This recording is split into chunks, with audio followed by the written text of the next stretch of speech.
নমস্কার বন্ধুরা, আশা করি সবাই ভালো আছেন। রীতা ফুড সেন্টারতে সবাইকে স্বাগত জানাই। আজ আমি আমার শাশুড়ি মায়ের একটা রান্নার রেসিপি আপনাদের শেয়ার করছি। আশা করি খুবই ভালো লাগবে। খুব কম সময়ে, খুব কম, একদম মশলা ছাড়া খুব সুস্বাদু একটু রান্না। এটা কেউ শুক্তো বলতে পারেন, কিন্তু আমার শাশুড়ি মা এই রান্নাটাকে বটি বলেন। এখন আমি এখানে কড়াই বসিয়ে দিয়ে তার মধ্যে সর্ষে তেল দিয়ে একটা শুকনো লঙ্কা, কালো সর্ষে ফোড়ন দিয়ে দিলাম।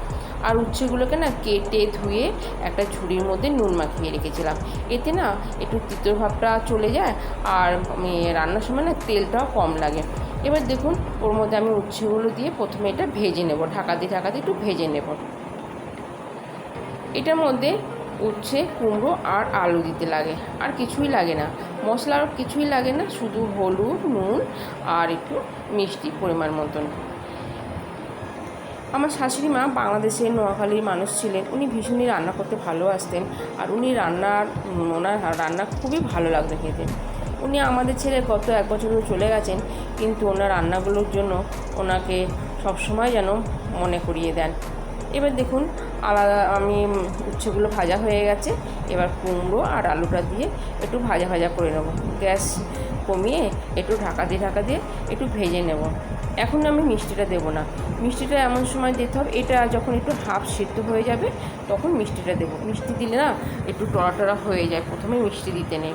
এটা এমনই রান্না করতে হবে, এমনভাবে যাতে জিনিসটা সেদ্ধ হয়, অথচ ঘেটেও যাবে না। কেউ যদি ঘাটে একটু মাখা যদি খেতে পছন্দ করে, আপনারা তাহলে একটু ভেঙে, হাতা দিয়ে খুঁজে একটু ভেঙে একটু ঘেটেও নিতে পারেন। কিন্তু আমার শাশুড়ি না বেশ গোটা ভাজা একটু সেদ্ধও হবে, অথচ একটু গোটা থাকবে, এরকমই নামাতেন, খেতে বেশ ভালোই হতো। দেখুন, এটা ঢাকা দিয়ে আমি একটু ভেজে নিলাম। এবার এর মধ্যে আমি একটু পরিমাণ মতন নুন আর হলুদ আর একটু স্বাদ মতন একটু মিষ্টি দিলাম। একটু কুমড়ো আছে, উচ্ছে আছে, তো যেহেতু একটু মিষ্টি দিলে খেতে ভালো লাগবে। আমার শাশুড়ি মা এটা না মিষ্টি দিতেন না, আমি এর না একটু মিষ্টি দিয়ে জানি, তো বেশ ভালোই লাগে, খারাপ লাগে না। আগেরকালে রান্নায় কিন্তু অত মিষ্টি দেওয়া হতো না। আমার ঠাকুমা নোয়াখালীর মানুষ ছিলেন, বাংলাদেশের শাশুড়ি মা, আগে না অত মিষ্টিটা দেওয়া হতো না। এখন তো একটু না সব তরকারিতে একটু না সবাই দেখি, আমিও বিশেষ করে একটু মিষ্টি দিই, এতে না স্বাদটা মনে হয় একটু ভালো হয়।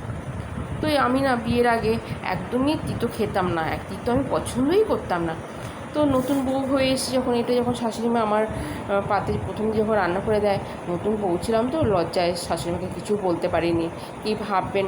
যখন আমি এটা খেলাম, এত ভালো লাগলো, উচ্ছেটায় যে ওই তিতো ভাবটাই আমার খুব ভালো লাগলো।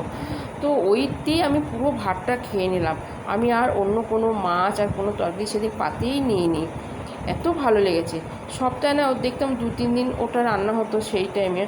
আজ আমিও সপ্তাহে প্রায় 2 দিন রান্না করে হয় আমাদের বাড়িতে। এটা আমাদের বাড়ির ভীষণ সবার প্রিয়। তাহলে আজ এই পর্যন্ত, ভালো থাকবেন।